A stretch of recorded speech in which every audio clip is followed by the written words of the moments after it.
এয়া তিল ভাজিছোঁ। তিলখিনি একেবাৰে ভাজি পেলাইছোঁ। প্ৰথমতে তিলখিনি ভালকৈ ধুই খৰাহিটোৰ খৰাহীৰ পিছফালে অকণমান ঘঁহি দিলোঁ। বাকলিবোৰ গ'ল। বাকলিবোৰ যোৱাৰ পিছত অলপ ৰ'দত দিলোঁ। অকণমান শুকোৱাৰ পিছতে ভাজি দিলোঁ। এতিয়া এয়া ভাজি হৈছে। ভাজি হোৱাৰ পিছতে তিলৰ লগত গুড় মিক্স কৰি তিলৰ পিঠাও বনাব পাৰিম আৰু তিলৰ লাডুও বনাব পাৰিম। তিলৰ লাডু খাই বৰ ভাল লাগে।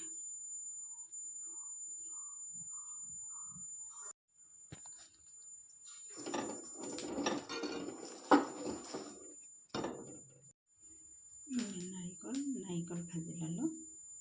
অলপ সৰহকৈ ভাজিছিলোঁ। লাড়ু বনালোঁ আৰু এয়া নাৰিকলৰ পিঠা বনাবৰ কাৰণে নাৰিকলখিনি ভাজি লৈছোঁ। এয়া পিঠা।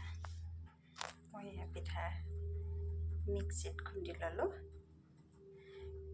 আজি তিল পিঠা বনাম আৰু নাৰিকলৰ পিঠা বনাম।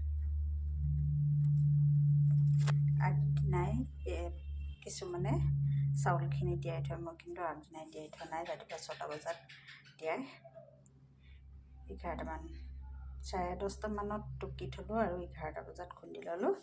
খুন্দি লৈ এতিয়া পিঠা বনাম।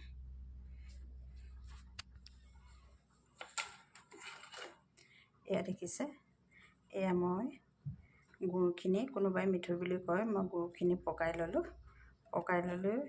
কিছুমানে মালপোৱা বুলি কয়, কিছুমানে ঢোপ পিঠা বুলি কয়। মই এতিয়া কেনেকৈ বনাম আপোনালোকক দেখুৱাম। ইয়াতে এতিয়া পিঠাখিনি দি দিম।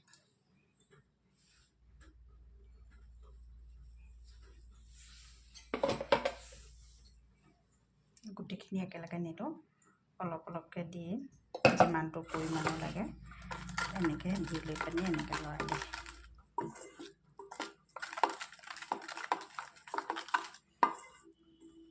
আমাৰ একেদিনাই বহুতখিনি বনাই থ'লে খাই বেয়া পায়, গতিকে কমকৈ 2-3 দিনৰ আঁতৰি এনেকৈ বনাই দিলে খাই ভাল পায়।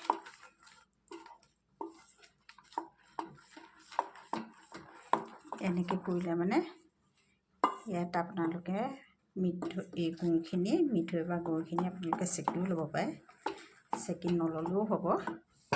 ইয়াত এনেকৈ যেতিয়া বনাব তেতিয়া আপোনালোকে যেতিয়ালৈকে মিঠৈখিনিৰ লগত, সেই গুড়খিনিৰ লগত পিঠাগুড়িখিনিয়ে মিক্স হৈ নাযায়, তেতিয়া পানীখিনিয়ে পিঠাগুড়িখিনিয়ে অবজাৰ্ভ কৰি ল'ব। তাৰপিছত আপোনালোকে পিঠা বনাব পাৰিব। ইয়াত বেকিং চ'ডা নিদিলেও হয়। মই এতিয়া এইখিনি গুলি থ'ম, তাৰপিছত কেনেকৈ বনাই আপোনালোকক দেখুৱাম। একেবাৰে পিঠাগুড়িখিনি দি দিব নালাগে। পিঠাগুড়িখিনি অলপ অলপকৈ দি এনেকৈ কৰিব লাগে।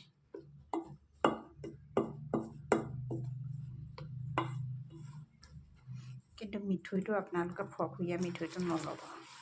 মিঠৈটো এখন হাতে মানে মোবাইলটো ধৰি এখন হাতে পিঠাখিনি গুলিবলৈ অসুবিধা হৈছে। আজি ঘৰত কোনো নাই, ষ্টেণ্ডডালো আনি নল'লোঁ, সেইকাৰণে অকণমান দেখুৱাত অসুবিধা হৈছে। এনেকৈ কৰি লৈ পিঠাখিনি ঢাকি থৈ দিব। ঢাকি থৈ দিয়াৰ পিছত যদি আৰু পানী দিবলগীয়া হয় তেতিয়াহ'লে পানী দিব, আৰু যদি পানী নিদিয়াকৈও হৈ যায় তেতিয়াহ'লে নেকি বনাবলৈ পাৰিব। ধন্যবাদ। ইয়াত মই অকণমান ঘিউ দি দিছোঁ দেই।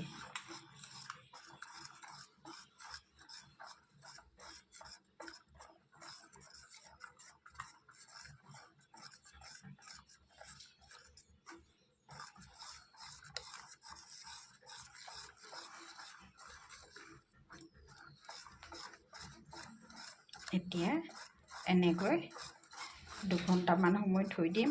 যেতিয়া মোৰ তিল পিঠা আৰু নাৰিকল পিঠা পুৰি হ'ব তেতিয়া মই এয়া বনাম।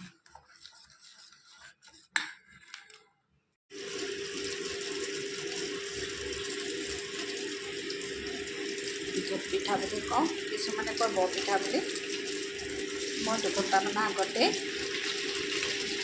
প্ৰথমতে মিঠৈখিনি বা গুড়খিনি পগাই পিঠাখিনিত দি অলপ ঘূলি থৈ দিলোঁ। 2 ঘণ্টা 3 ঘণ্টামান তেনেকৈ থৈ দিয়াৰ পিছত এতিয়া এয়া পিঠা কৰিছোঁ। মই এইটো পিঠা কৰোঁতে ইয়াত চৌদা খাৰ নিদিওঁ। কিছুমানে বেকিং দিয়ে, কিছুমানে চৌদা খাৰ দিয়ে যে মই ধুই নিদিওঁ।